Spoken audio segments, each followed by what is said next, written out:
welcome to episode 47 of the Fourth and Skol Podcast. As always, we are your hosts. I'm Sam. And my name is Patrick. And Pat, it feels so good to be back. We're finally back. It's been a couple of weeks. It worked out nice with the bye week. It did work out really nice with the bye week. We had a couple of personal things we had to take care of, and it's behind us. But we're back. And we're back, baby. And we got some exciting news. And we have some huge news. Why don't you break it? All right. Fourth and Skol has partnered with the Vikings territory and the Purple PTSD networks. So we're going to be joining them, and we're going to be putting content on their page, and you'll be seeing us there, and you can still see us everywhere you watch podcasts and we're just super excited. We are, and so basically they're going to have our podcast up there, and we're still tinkering with the idea. I was just going to slip it out there. we might be writing for them. Yeah, we might be writing for it too. You never know. Yeah, but it's just really exciting. Pat and I love giving you an hour's worth of Vikings content a week, but if you want more, Vikings territory. There it is. And we'll link all the websites, and we'll kind of explain all about that as we get more information too. Yeah. We'll so super exciting development. So the week and a half that we took off did not go to waste. We are so pumped. And Pat, I am so pumped that the Vikings are off their bye week, because guess what, baby? We're about to go on I couldn't even get through that sentence all You couldn't help it, could you? No, but here's where I think the tone of the podcast is going to shift for the rest of the season. It's no longer going to be a week in and week out. How are we going to game plan? How are we going to scheme? I think it's going to be, for us for the rest of the season, and for the Vikings for the rest of the season, it's how do we plan for the future? It's the future now. It's all about the future. This is all I've been looking forward to. I'm going to love the second half of the podcast. Yeah, Pat, this is my bread and butter, baby. You've been dreaming about this for what, a year and a half now? Yeah, unfortunately. Oh my gosh. So Pat, tell us what do we do for the future here? So, okay, I'm glad let's just dive right into it. So here's some things that we missed, okay? Ngakwe's gone. Yeah, Ngakwe's gone. Just as soon as he got here, he left. 6 games. We got 6 games out of the deal. Like 2.5 sacks, two fumbles. We gave up a second rounder for him, and we got a third rounder for him. Which I want to talk about, okay? Yeah, okay. Some people are very harsh on Rick Spielman and the Vikings for doing what they did. Yeah. But I think, obviously, heading into the season, I think they assumed Hunter would be back, and so they could pair them up. Sure. And with Hunter being out, we're sitting at 1-5. We weren't going to be able to re-sign him. We just update everybody. We have $150,000 in cap. But yeah, no, I completely. And I actually looked today. We're up to about $5 million after the Ngakwe and some of the other. Okay, I didn't even think about that. So yeah, we're up to $5 million now. But here's where I think that we. So at this point, we're trying to build for the future, and we cut a young, talented guy. Why not get rid of an old guy? Try to get some draft capital for him. I mean, yeah, we got draft capital for Ngakwe, but he's somebody that we could have built. I think they're still working on it, though. But how much do you think Ngakwe? Still working on it. Okay, but here's the thing, dude. Okay, so I pulled this up for this exact reason. I've got the exact Viking contracts. Was it $15 million that he took this year from the Vikings? I think he actually took less. I think he took like 12 or 13. I thought he took less to come join us. I know he did that, but I didn't know if it went from 17 to 15 or from 15 to 12 or what the deal was. I thought it was 15 to 12. But he was in the double digits of the millions. Yeah. So he would be looking to get that much. And so before I'm going to get scatterbrained here, but we're jumping around here because there's so much to talk about. So much to talk about. But I kind of wanted to go through our average salaries kind of down. Do it. Like the top 10 here, okay? Cousins is getting 33 a year. As your quarterback should. They should be they should be at the top of the salary. We've talked about that Love him or hate him before. Okay. Next. So he's at 33. Adam Thielen is getting $16 million. Whoa. Yeah, that's good for him. He deserves it, though. He deserves it. He does. He deserves it. He worked his butt off. Okay. One of the top receivers in the league. So Thielen, next I'm going to kind of do this in two parts here. So Hunter is sitting at $14 million. Okay. Here's the issue here, What does his contract, how much do we have to pay him since he's not playing this year? I wonder if that's taken into our cap amount. Or the contract terms is 5 years, $72 million. Yeah. But it's hard to argue that he's not worth it. I mean, he's getting paid this year. I mean, that's how that works. Like, so I'm sure there is some guaranteed money. What's guaranteed is 40 of that 72. Okay. So he's not going to be cashing in all of it, I would assume, this year. But here's the thing, though. So I'm hearing reports that he is going to come back next year and try and renegotiate. So it expires in 2024. It's like, dude, you still have plenty of years to ride out this contract you got. And wait, he wants to renegotiate for more money? I think he does. Oh my gosh. I know. After not playing for a year? That's what I'm saying. Oh my gosh. I know. Well, I think what he's seeing the writing on the wall. He's like, I'm one of your 5 defensive starters that stayed. Right. I know I'm the key to your entire pass rush. And I want Aaron Donald money. Mm-hmm. Well, that's what I'm saying. He wants Aaron Donald. He wants Khalil Mack money. He wants all that kind of money. And you could argue he deserves it. I mean, he's the youngest player at 25 to have 50 sacks. Yeah, I mean, he's great. I know, but I have that issue. That's the issue. It's like your contract doesn't expire till 2024, and you're hurt this year. I don't know what you were doing.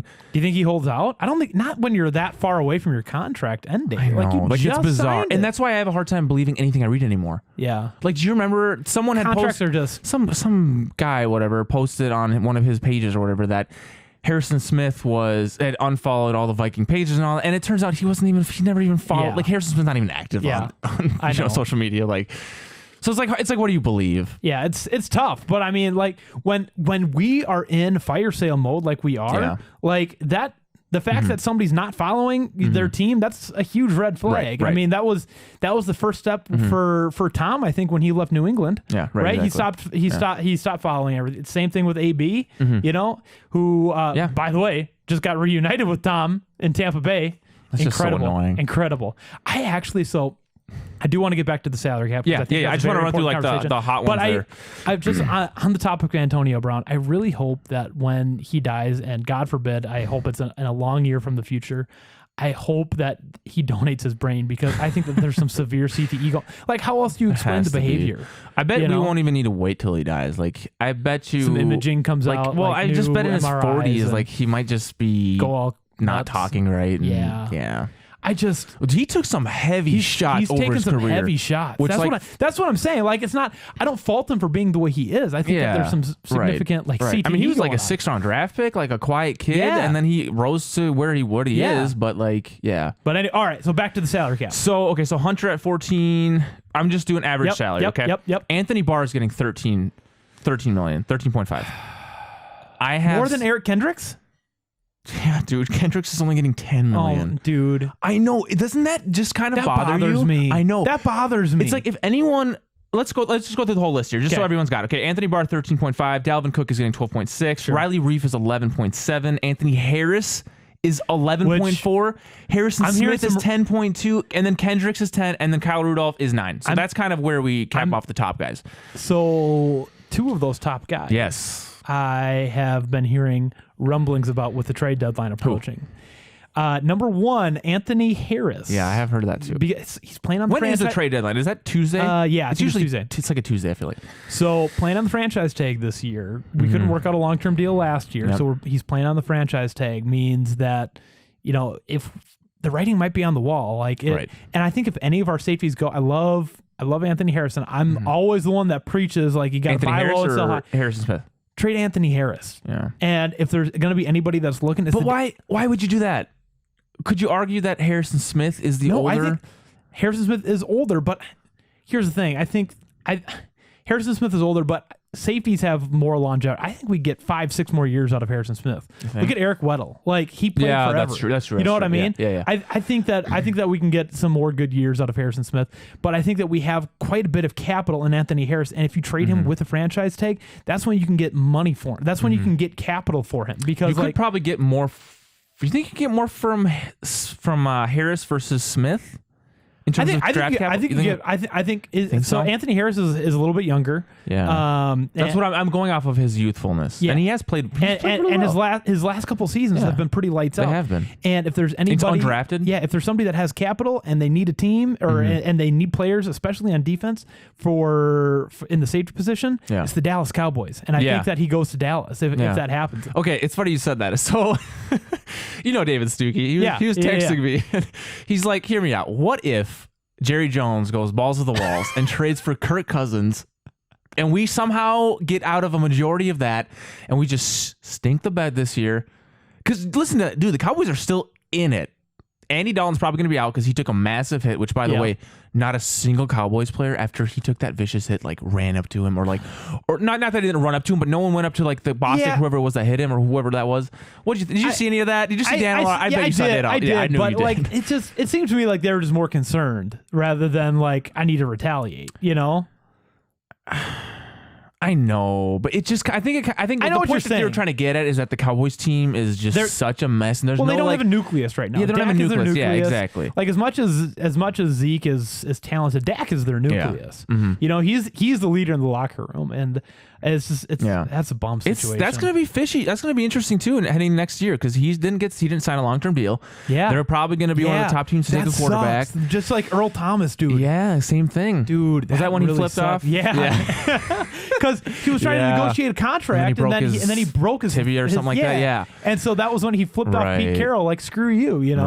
Right. That's tough. That is tough. So I think that the Dallas Cowboys would benefit from Anthony Harris. I think we'd benefit from a salary cap perspective. I think we have. Harrison Smith is smart enough of a player to be able to cover down.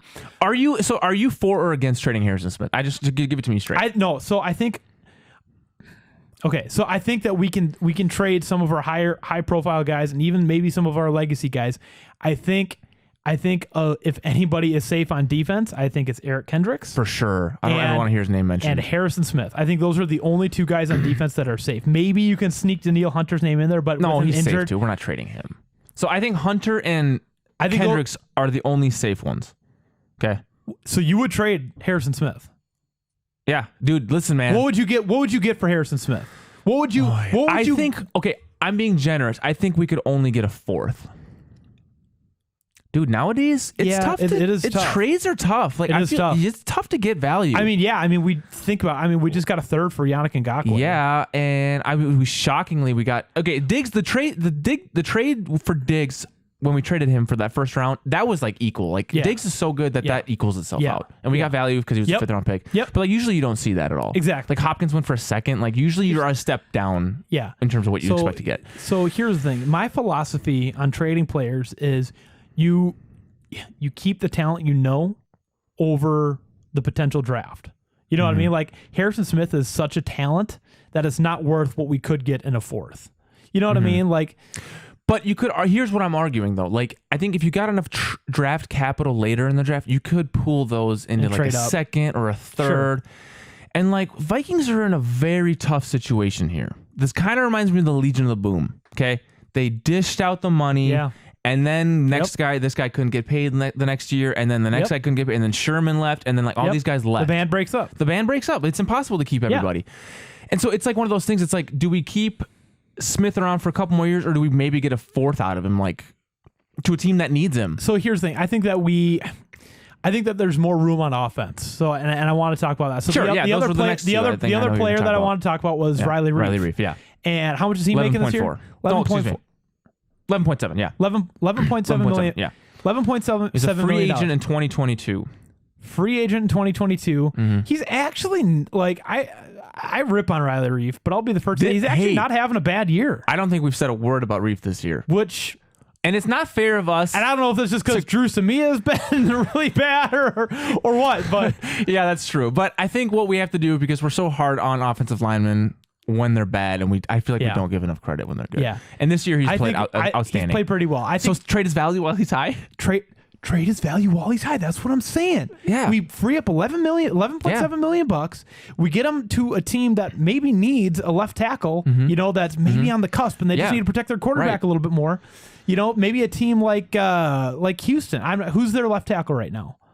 Houston? Yeah. Oh, bro, I have no idea. I don't know. I don't have a clue. Historically they've had offensive line issues. Yeah. I think that there's a market for that. And if we're in a fire sale type of mood, maybe we get a third for him. So we're kind of stuck with a bunch of these pieces. And here's the other thing. Harrison Smith is a free agent in 2022 as well. So Smith is 2022. Harris is 2021. Reef is 2022. And then like everyone else is kind of here for a couple more years. Yeah. So kind of those are the guys that we're talking about trading, and I don't know. I think no matter what, I think I would consider Harrison Smith sacred. I would not trade him. Now if we're talking the offensive side of the ball, Riley Reef is not where I stop. Yeah. Say it. Kyle Rudolph. Yeah. It's time. God bless him. Guy. Yeah, God bless him. Love the guy. He's always up for man of the year. The things he does for our community. Yeah, exactly. Yeah. Yeah. So it hurts me to even say what we're saying.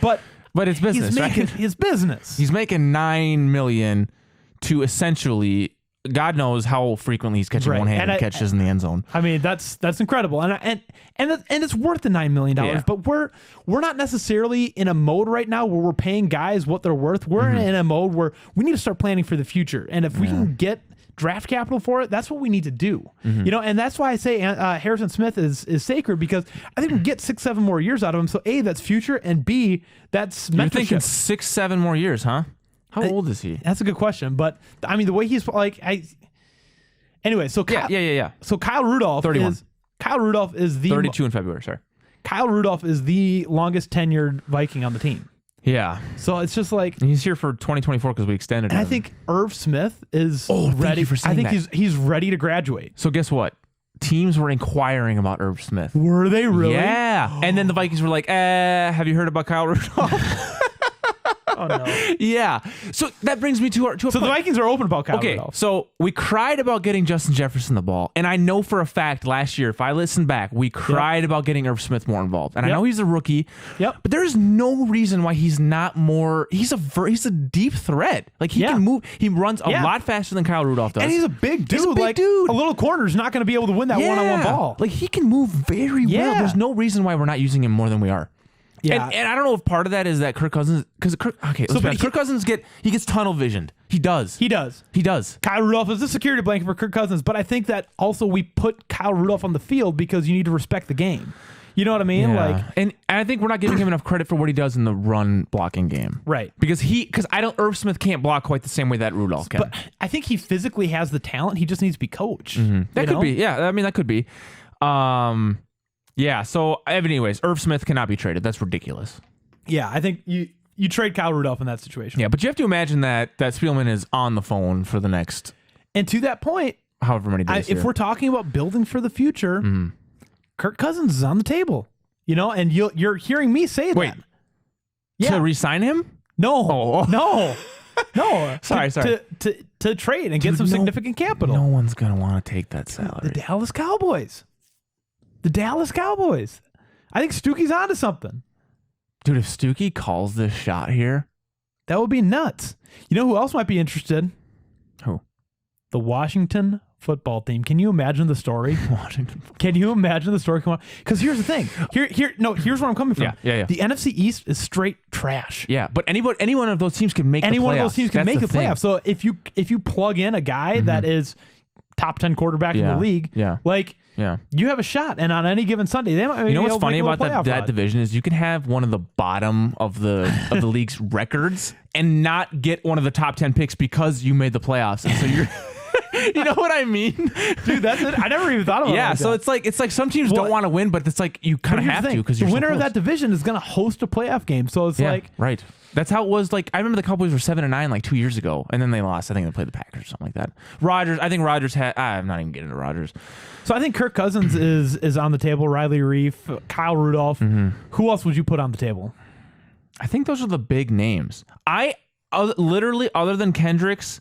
Oh, you know who else I'm hearing? Adam Thielen's name. I'm hearing a link to the Patriots and the Browns now that OBJ tore his ACL. I've heard Adam Thielen. That would hurt. I think I would really, honest to God, if there was anybody that left other than Smith, I think my favorite player from day one. For me, I think Adam Thielen is sacred, just as Harrison Smith is. I know. I think he's sacred. I can't believe how much money he's making. I've never actually fully sat down and looked at the contract. Making a lot of money. Yeah, which he undrafted. Good for him. Yeah, he worked his butt off. Did you know that he was undrafted? Really? What did he do before he got into football? After college, what was he? He's gonna sell dental equipment, right? I've never heard that story before. Yeah. So I don't know. So I think Adam Thielen's sacred. I'm torn on Dalvin Cook. I really, really am, because part of me wants to say he's sacred. Look what we do when he's on the field versus look what we do when he's not on the field. But then you put in Alexander Madison. I know. And he gets 100 yards against the Seahawks in a half. I know. It's never been more evident to me than this year that running backs are so rinse and repeat, indisposable. You just plug and play and it works. And it works, man. So Dalvin Cook gets that first down against Seattle. There is vision. There is vision, but it's like offense. Like when you're talking those big chunk plays, that's all offensive line. Here's the thing, though. You cannot disagree with me that when Cook is in there and healthy, that he is personally a difference maker Absolutely. with winning or losing Dude, a it's game. nuts. Like he is. A linebacker will have him dead to rights in the backfield, and he'll just run around He just him. tiptoes He'll around him. He just like slithers by. He just like finds a new gear that nobody I'm knew pretty existed, sure and he just that runs around he's him. one of the only guys that like he breaks the most So that's why I'm tackles torn. and touches. That's why I'm and all torn because like if I'm a GM, my philosophy is don't pay running backs because they're a dime a dozen. Look at any backup in the league can do like they can pull a James Conner, a Le'Veon Bell, James Conner, Dalvin Cook, Alexander Madison, and invest in your O-line because your O-line, you get pass protection and you get run blocking. And when you get run, could you imagine? If you have a good hole, any running back can run. Could you imagine for 5 yards? Dalvin Cook with a proper O-line? Oh like if you got him to the secondary, he's breaking all the tackles for. Oh my god! Like AP had a phenomenal line, and when he got to the second level, he was gone. It's like Cook is doing what he's doing because he's so shifty and he gets to the second level, but that's because of him. Right. I completely agree. I think that, So that's why I'm torn on Dalvin Cook. Is he sacred? Is he not? I mean, I don't know. Yeah, dude. I want to look at our lines. So the other person that I wanted to bring up so I think making those moves, we free up a lot of. Do you want me to tell you? Dude, Riley Reef is literally the only one making plus 10 mil. Dakota Dozier is making $1 million. Garrett Bradbury is making over $1 million, though, isn't he? He's making. Elfline is not even making $1 million. He's 900,000. Samia is 800,000. Rashad Hill's just cracked $1 million. Bradbury's like $3 million, though, right? Something like that. It's something like that. Anyway. $3 million. Yeah. Yeah, I don't, so I think I think that handful of trades and things like that, I think that frees up capital. Yeah. It frees up salary cap. You get draft picks. I think that would be a good, and we'd still have a good core for the future. We'd still be building around Eric Kendricks and Harrison Smith and Adam Thielen and I don't know who else. Yeah. But the person who I think needs to go the most, and you and I are probably going to be split on this because there's two different philosophies here. I think Rick needs to go. I think. Okay, thank you for bringing that up. Okay, Thank you. Thank you. I wanted to play a little game. Okay. I wanted to play Who's to Blame. Who is to blame? Yeah, okay? absolutely. And I'm going to narrow this down to 4 categories. Okay. We've got. Let's make it 5. Okay. From the tippy top. Okay. The complete ownership of the team. Okay. The Wilfs. Okay. Then you've got GM Spielman. Yep. Then you've got Zim.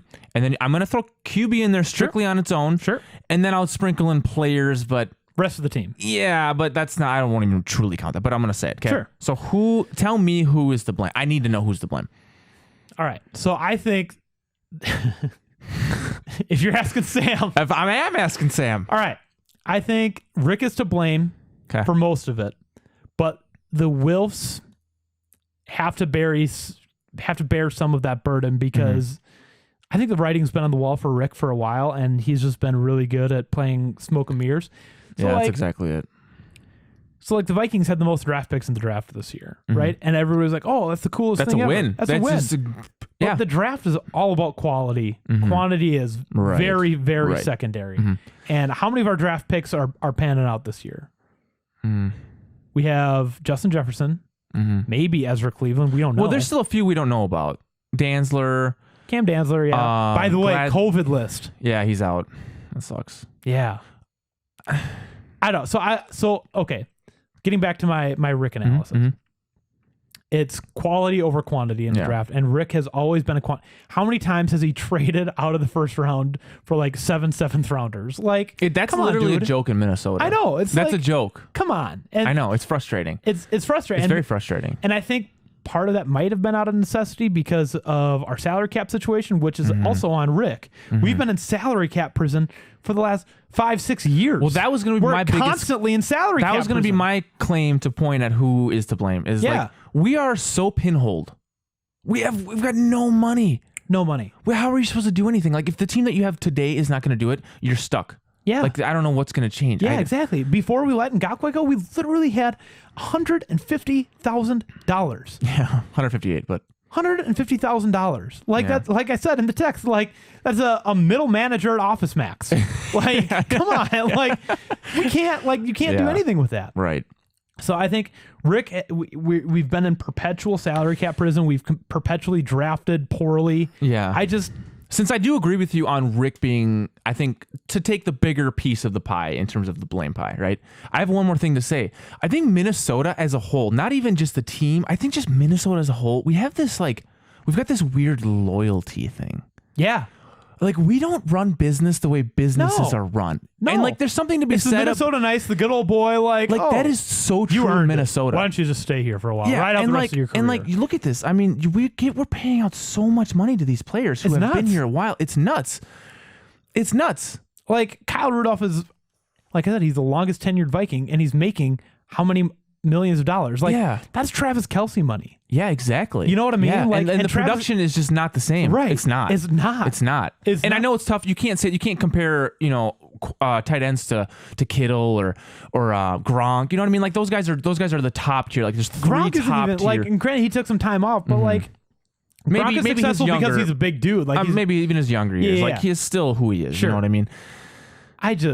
It's I think we both were not in agreement with extending him when we did. It didn't make sense. It didn't make sense. And yeah, he's been catching one-handed balls in the back of the end zone, and it's great. It's cool, but it's he's worth the money he's getting paid. But to our organization, what we can get for him from draft capital and cap space is more valuable than But I don't think we can get because of Irv Smith. Here's the thing. I think with Rudolph, I think it's a 7th rounder. To be completely frank. Yeah. Because Everson Griffin just went to the Lions for a 6th. Which, by the way, he's eligible to play us week 9. Yeah, that'll be him and AP. Yeah, him and AP. It's going to be great. It's going to be great. And Javon Curse, though. To be fair, I think that Kyle Rudolph was better at his job than Everson Griffin is at his. Love them both. But Everson Griffin, he relies too much on his timing, and more often than not, his timing gets his team penalized 5 yards. Yeah, it's slowed down. And so it's right. So, but I do think Kyle's, I think that he is getting the market rate for his price. I just don't think to us it's worth it. So the other end of the equation is, but that's not to blame that Zimmer's also part of the problem. Yeah, so he is. Is Zimmer part of the problem? I don't know. No, he is, and I think we've made this claim, dude. Zimmer, I think everybody can agree that he is a defensive-minded coach. He shouldn't stick his hand into the offense. He just shouldn't. He shouldn't. He should dip his hand into the offense insofar as clock management. From a peripheral, not even that. I don't want that because he's the head coach. He needs to manage the clock. Dude, but here's his problem, man. We're one of the only teams that still just runs the clock down. We don't have an attacking mindset. We have a let's be careful mindset. Sure. It doesn't work in 2020. And I think it has a ripple effect on Kirk Cousins because Kirk Cousins might be interested in slinging it. You're almost pinholding. You're putting him down. It depends on your offensive coordinator, too, because when you look at Kevin Stefanski, who we had last year, when we were ahead against the Lions, at 4th down, we throw a bomb rather than, or maybe it was 3rd and long or 3rd and short.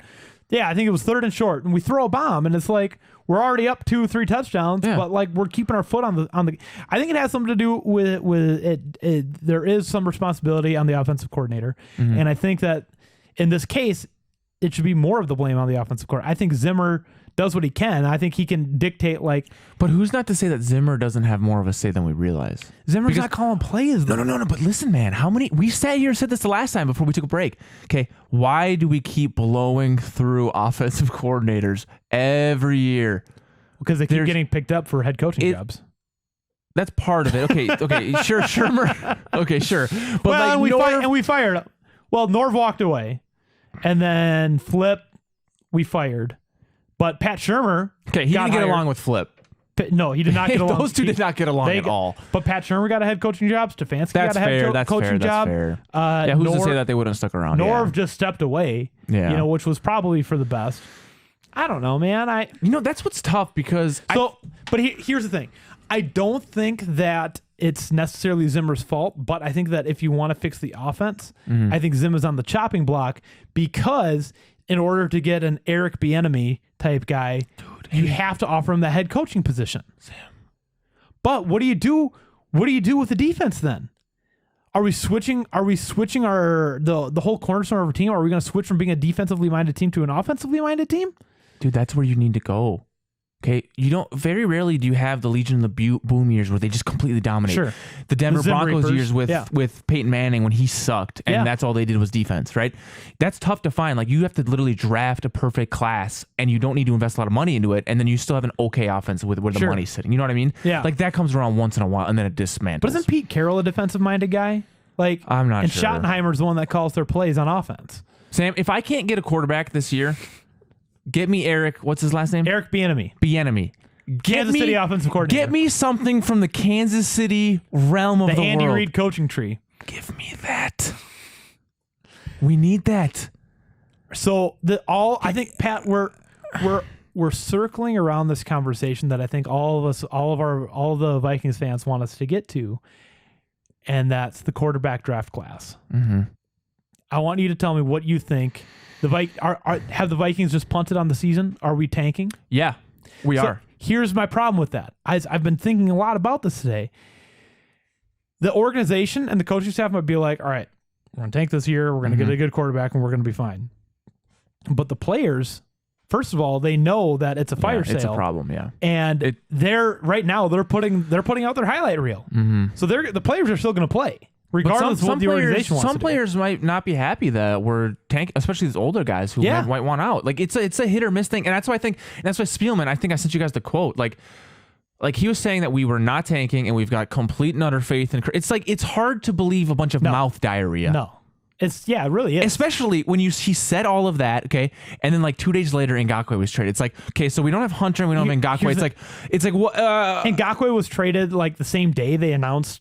Everson Griffin. That Hunter Daniil Hunter was out for the season. And so it's like, at that point, it's like, are we giving up? It's like, and I know they can't sit there and be like, hey, we're officially tanking on the season. We have no faith in Kirk Cousins. We have no faith. You can't say that either. Like, how would that look? Because they're not going to lose their job if they say something like that. 1 and 5, where do we stand in the draft right now?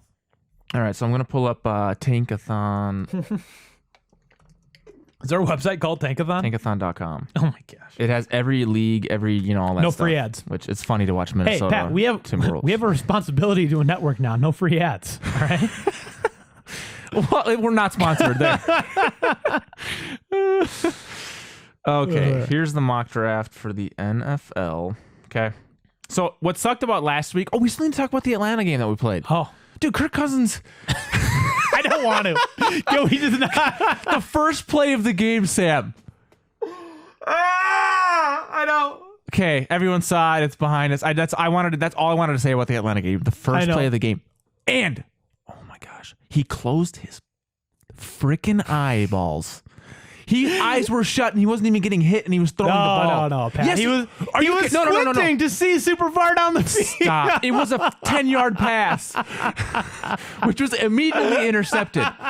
Dude, I think there are 5 occasions where he's either fumbled or threw an interception in our half of the game. How are you supposed to win the game? How are you supposed to win the game if you're fumbling, intercepting on our end? He's bracing for 4 300-pound beasts of human beings to hit him from 4 different directions because his offensive line can't block. Scramble and throw the ball away. Do what every other quarterback does. Dude, we were texting with John. Yeah. John from across the street. John from across the street. Arizona, Seattle. Tell me that was not the most fun game we've watched yet this year. Dude, yeah. That game was fun, man. Yeah, that was really fun. Listen, man, if you have a scrambling quarterback, you have a chance. Dude, that game. You have a chance. You said it the best. The Arizona Cardinal fan base aged 10 years. And I was jealous of that. We were texting back and forth, and when they missed that field goal in overtime, I was saying, I feel so bad for Larry, like this, that, the other. Yeah. And they come back and win it. They came back and won won it. How exciting is that? And I think we were just talking about how I envy that they got to experience that roller coaster. I miss that. I miss sweating, nervous. That's my kind of Vikings football, what I didn't know is that Cliff Kingsbury had a losing record at Texas Tech. Like they were talking about that during the game, and it's like, but the trend for these new coaches, like we've talked about, is it's a younger guy with a new game plan and a new young mindset rather than the sage with wisdom, And so it's the route that you need to head. It's interesting. Okay, so going back to the rankings here. So the Jets are 0-7. Gosh, the Jets just got to win. Dude, they were up 10-0 on the Bills. The Bills kicked 6 field goals to beat them. 18-10. I was so mad. Okay, Can't believe that. So that happened, and John from across the street had them had the Bills in his pick'em, so he needed the Jets to lose. The Giants are 1-6. Jacksonville's 1-6. They lost to the Chargers. I was rooting for the Jags. The Falcons, Todd Gurley, the most 2020 picture of the year in the NFL. Todd Gurley. So Matt Ryan said, he said in an interview, he said, I told him not to score. And he was mic'd up. There was video of him telling him in the huddle, don't score. Maybe that's what Gurley's the video like, was. yeah, I got it. Because Gurley has a tendency, he's one of the only football minds as a running back who doesn't score. Like, He's done that before with the Rams. He's done that plenty of times. And he literally, like, last second turned his body and you got the Lions. 3 of their players, like, looking at the refs, like, touch. It's like the most bizarre 2020 photo you could see. Dude, it's crazy that they lost a touch. It was a game-losing touchdown that they scored. It's bizarre. But bizarre. it's not even. You can't even be mad at Todd Gurley or the offense because you got to expect your defense to do something. Well, not only that, why did they run the ball? They were like within 7 yards of the end zone. Just take a knee if you're waiting to kick a field goal. I think they wanted to gain just a little more yards and run a little more clock. They were within 10 yards. I know. I think they maybe assumed that they would let them run in and then they would get down. Anyways, and then Houston has the 5th pick, but that's traded to Miami. Houston has no first-round pick after the Hopkins trade or something. I don't know how that worked out, and then the Vikings are at 1-5. They traded it to Miami. It was Miami for that slew of picks last year. Remember, it was like Laramie Tunsil and not Jarvis Landry. But yeah, they got a lot from it. Anyway, Bob just went crazy there too. Bill. So I just pulled up the Jets schedule because we need the Jets to win a game. We just need the Jets to win. I don't see it, man. I know they're playing Kansas City this week. They're gonna lose. What's the spread on that? It's like 19.5. They still play the Patriots twice. The Patriots, they've been losing some Cam games. Newton got benched. The Patriots are in some dire that guy? And that's a division. They're division games, and you never know those division games. They can come bite you. They also have to play Miami. They still play Miami once, who Miami will probably beat them. But again, division game, you never know. Never know. Fitz just got benched for some reason, and Tua's the starter now. That annoyed me. That annoyed me too. That annoyed me so bad. I wanted the way Fitz. they did that. And then what hurt too was when Tua went in for the last minute of that fourth quarter game. Yeah. Fitz was he was on the sideline. Just cheering. So pumped that Tua got in there. Even if it was like 2 plays. Like he was so pumped. So you've heard me say time and time again that I think I'm not a fan of Kirk Cousins, but I think he was the best available. Right now, I think Fitzpatrick is probably the best quarterback available. Stop with that. You and John were both on this whole trade for Fitzpatrick. There's no need to do anything we're doing. We don't need to pay him $30 million, though. No. So wait, you're telling me that we were going to trade Kirk for Fitz? Yeah, no, there's no reality where that happens. Anyway, I don't know. The Jets aren't losing a game. So, but here's the thing. If the Jets are winning a game. If the Jets go 0-16, does Trevor Lawrence either A, stay at school, B, accept his fate with the Jets, or C, pull a John Elway, Eli Manning, and just refuse to play for the team that drafts you until they trade you? Okay, I would like to talk about that because I had a discussion with some friends about that. But so Trevor Lawrence said we'll have to see how it unfolds. And this was immediately after everybody was giving him advice. Literally everyone was like, no matter what you do not go to this just terrible organization. Well, it's like they might be in rebuild mode too, but they have no idea how to go about it. And Adam Gase is the problem. Yeah, he's done after the year. I think they're just going to leave him there and tank and try and get Trevor Lawrence. But here's my thing, okay? I don't expect us to get Trevor Lawrence. I'm hopeful for Fields. I don't see that happening. Where do you see Fields going in the latest mock drafts?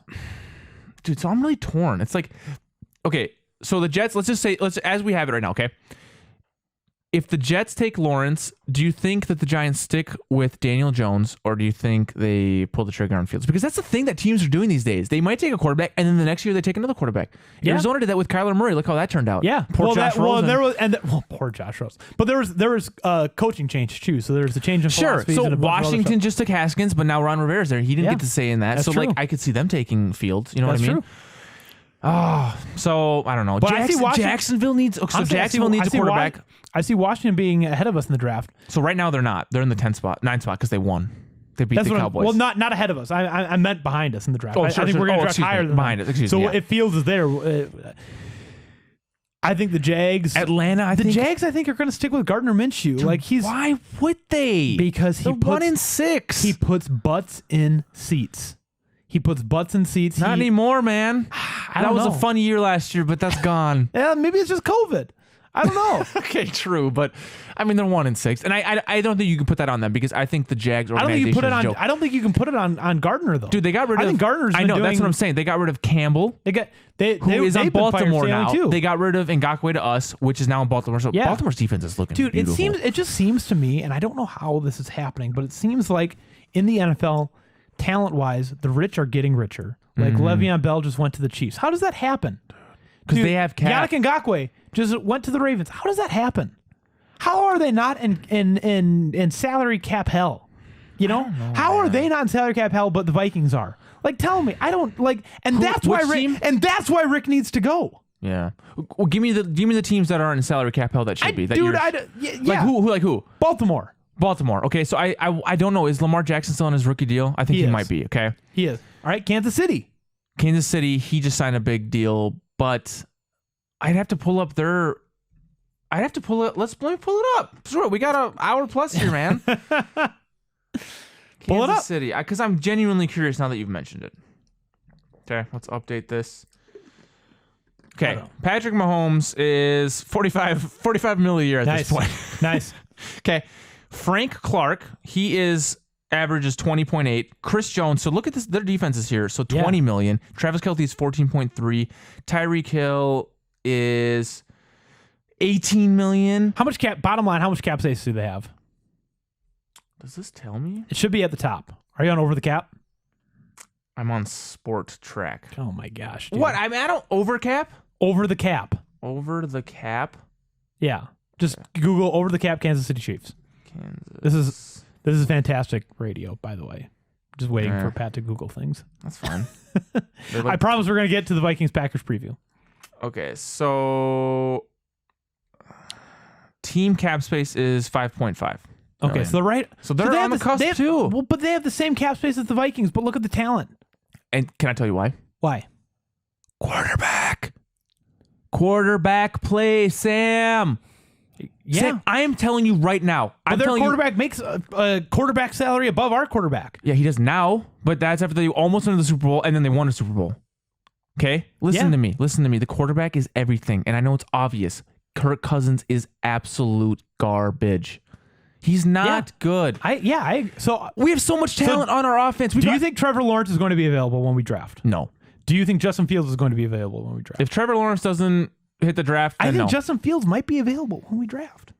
I think he might be. Sam, I really want him. I know, and I think I watched a college football game for the first time in my life. I think Rick can save his job by getting one of those two guys. Sam?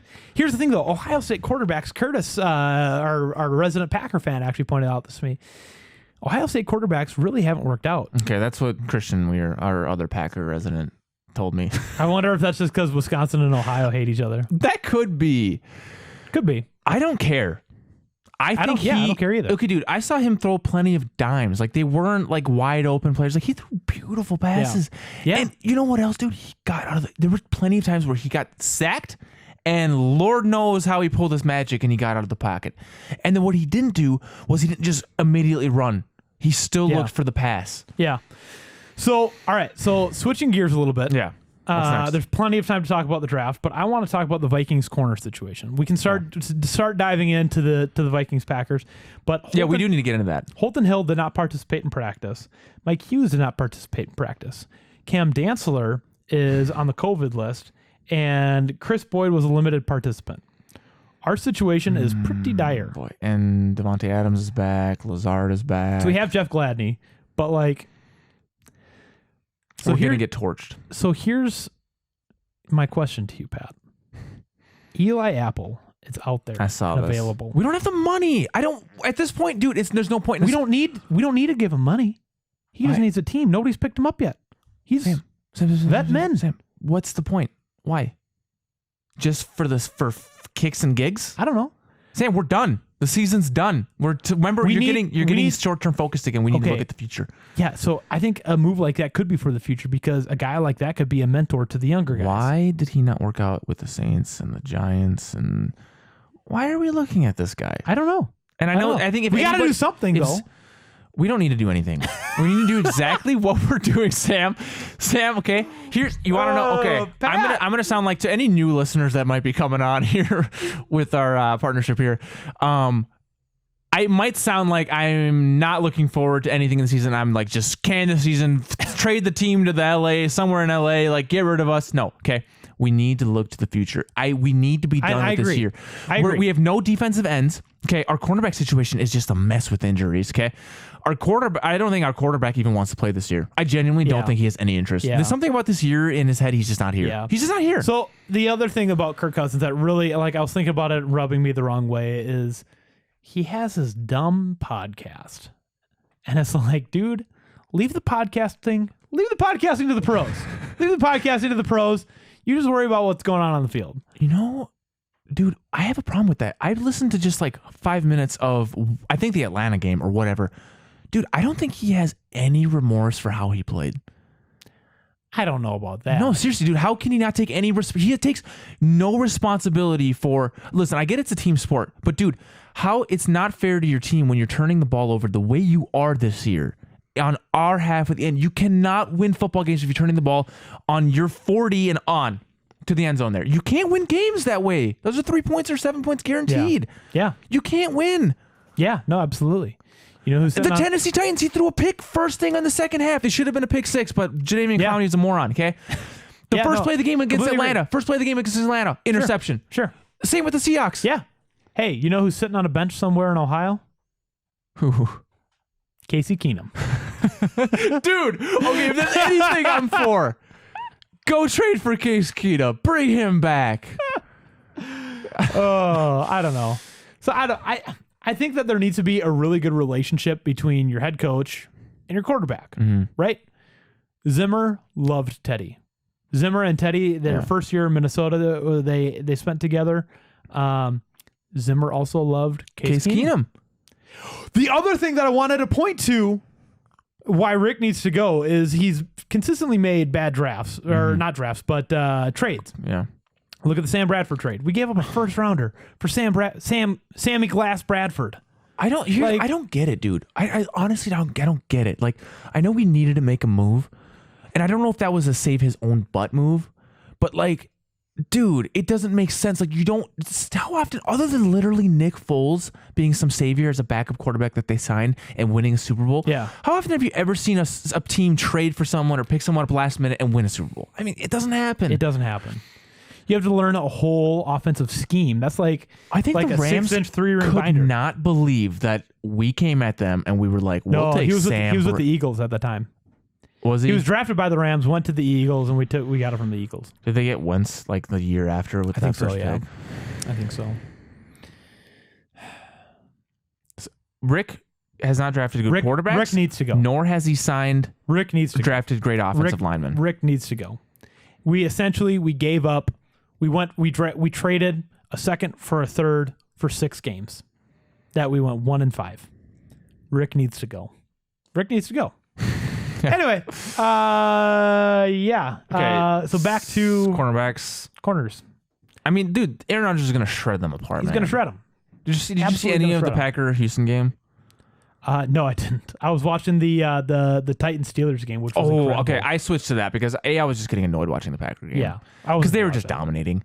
That game was fun. The Steelers-Tennessee game, dude. Yeah. Those are teams that are ready for a playoff run. Yeah. You know what I mean? Steelers, only undefeated team left in the league. Yeah. And you know what? It should have gone an OT. Yeah. Gostkowski, how often does he miss the 40-yard kicks that he's done his whole career? I know, dude. And Ben couldn't believe it. You see the look on his face. How about freaking Tannehill, man? He's played really well. He's played really well. And you know what? You know who was his freaking coach down in Miami? Adam Gase. Yeah. See, QBs go to die under Adam Gase. Dude, poor Sam Darnold. Yeah, dude. It's really hard. Oh, here's another thing. Okay, all these articles I'm seeing was trading for Sam Darnold. No. Not. I don't want him. I don't want him. I don't want him either. I don't want him. No, he's I don't want Sam Darnold reminds me of Daniel Jones. But and he's short. And he's short. Like they don't. like, yes, Daniel Jones, when he gets going, he's quick. Like, did you see that? No, it wasn't a touchdown because he fell at the 20-yard line, 10-yard line. I just don't want anybody like that. Okay, we gotta somehow bring this back. We had a week and a half. Vikings Packers. We're gonna get torched. Here's the thing. I would give. So I'm gonna give the Vikings keys to success if they want them. The key is you got to keep Aaron Rodgers off the field, and you gotta the time. It's gonna be whoever has the ball most is gonna win. Time of possession is gonna be a big deal. But here's the thing: the Vikings aren't gonna do that. We're gonna lose. We're gonna crap the bed. Vikings keys to success to continuing to lose. Those are our keys to success. We need to lose, Sam. I know, but I'm saying if this is a standard season, we're actually trying to win the game. We're not. Just forget it. Okay. But we've got no defensive end pressure. Aaron Rodgers is going to have all day. For any fan base around the league that is wondering how you beat the Packers, I'll tell you. Keep the ball out of Aaron Rodgers. But you know what? I heard? I heard a very far-fetched rumor that I don't think would ever happen. But J.J. Watt to the Packers. Stop. Can you imagine? Stop. J.J. Watt, Zadarius Smith. They've got the Smith brothers, dude. Yeah. They would have too much talent there. It would be ridiculous. No, I wouldn't. I don't want that. I know. The Packers are just getting better and better. I hate to say it, but it's going to be... I don't know, man. Okay, can we do one more thing, though? Yeah, absolutely. I just want to look at the Viking schedule heading down the road. Yeah, let's do it. So we got the Packers here, okay? Okay. We both agree that we're going to lose? Yep. So 1-6. Okay, then we're at home against the Lions, who are 3-3 right now. So they're 3-3. They're 3-3. Okay, so they're still in it, and I think they're a good football team. Yeah, the Bears are. So wait, win or lose there? I think we could win that one. But if we're trying to lose, then we'll lose. But I think here's the thing: no matter how much you say, let's try to lose, the players will never buy in. The players will never buy because they know they're on the they know that we're in a fire sale mode and they're putting a highlight reel out there. So the players will never do that. I think we win that game because, dude, I think every player on the team is there mentally except Kirk Cousins. Yeah, I think seriously. So. Yeah, I'm being honest. No, I agree. There's something off about him this year, and I don't know what it is. Yeah. So if he's going to be turning the ball over like he is, I mean, the team is just going to be like in a mood. Like, what motivation do they have? Put Nate Stanley in there. Why not? Dude, they don't have the balls to do that. Do you know the articles that would come out about us paying him that much and he benched him? Like, yeah. The Vikings organization couldn't handle that. Lions, Bears, Cowboys. I think we pull out a win. Hold on. What's the Bears record right now? They're 5-2. They just lost to the Rams. They just lost to the Rams. Yeah. Which their defense is good, but I think it's a shell of a 5-2 team. Like, yeah. I mean, let's be real, dude. The Bears are not anything. Come on. There's a quarterback carousel. Anything. Yeah, there's a quarterback carousel. I think Nick Foles has moments when he doesn't look amazing. The Bears have an incredible defense, but I think the Lions might be an overall more well-rounded team. Yeah, I agree with that. Yeah, you know. Mm-hmm. And the Lions should have beat the Bears week 1. They dropped that touchdown in the end zone, and Trubisky came back and scored 17 points or something like that with a quarter and a half to go. So yeah, I think we lose to the Bears. I think we might beat the Lions because it's at home. Okay, so the only one that I'm going to give here is that I think the only teams that we beat are Cowboys and Jags. Otherwise, we lose to the Panthers, the Bucks, the Bears, Saints, and Lions again. I think we win 3 games this year. And that puts us in the top 5. Well, see you next September, bud. Should we close the podcast? Yeah, I mean, and to your point, we're partnered with Purple PTSD now. You know, so we can have these takes where it's, gal, dang it, this sucks. It does. It's typical Vikings, but we love the team. We want to see them do well in the long term. And when you do that, my dream is to have a Vikings dynasty, but you can't do that onesie two. Look at the Eagles. Yeah. They won their Super Bowl. Great, good for them. Right. But that's a totally different model than what the Patriots have done over the past 20 years. And that's building a dynasty. What the Cowboys did in the 90s was building a dynasty. Right. And you do that by building from the ground up. And that's what we need to do. So while this year it's probably going to be bleak, Pat and I are probably going to be fairly bleak on the podcast. It sucks. It does. That's not the heart of where we are, though. The heart is we truly want the best for the Vikings, and this podcast is going to be going for many years, and I hope to be the podcast for a 20-year Vikings dynasty. Yeah. And what's fun is going to be able to chronicle all the years that we had to suffer through. Yeah. And hopefully have 1 year. Absolutely. Yeah. All right, well, join us next time on the Fourth and Skol podcast. We'll be reviewing the Vikings-Packers game. And as always, you can check us out on YouTube, Spotify, wherever you listen to podcasts. You can also now find us on Vikings Territory. They have their Twitter and Facebook feed, and Purple PTSD. So until then, Skol, Vikings.